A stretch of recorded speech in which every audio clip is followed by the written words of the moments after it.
अस्सलामु अलैकुम दोस्तों, उम्मीद है आप सब खैरियत से होंगे। आज की वीडियो बहुत अलग है।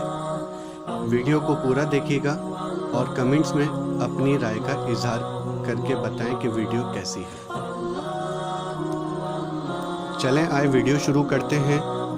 वीडियो शुरू करने से पहले चैनल को सब्सक्राइब करें और वीडियो को लाइक करें। रमज़ान का महीना मुसलमानों के लिए तो नेकियों का मौसम बहार है और ज़कात के नाम पे पैसा इकट्ठा करने वालों ने इसे अपनी कमाई का ज़रिया बना लिया है। और आप देखते होंगे कि रमज़ान में अखबारात में भांत के इश्तिहारात देखने को मिलते हैं जिसमें ज़कात लेने की अपीलें की जा रही होती हैं।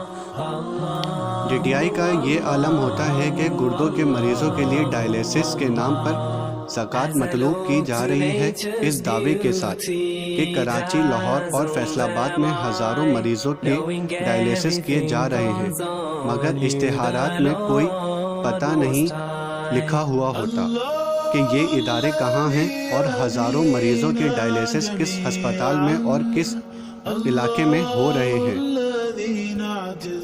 कि किसी को ज़रूरत पड़े तो वो भी वहाँ चला जाए। बिल यकीनन ऐसा कुछ नहीं है। हाँ, अगर कोई चीज़ इश्तिहार में नुमाया होती है तो वो सिर्फ अकाउंट नंबर है जिसमें पैसे डलवाना मतलूब है।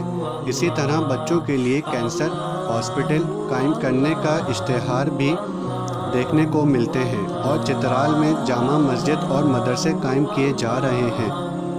चंदा और ज़कात हज़ारों मील दूर बैठकर जमा की जा रही होती हैं। अपनी ज़कात का सही इस्तेमाल करें और उन लोगों तक पहुँचाएं जो इसके मुस्तहिक हैं। जज़ाकल्लाह। अस्सलामु अलैकुम।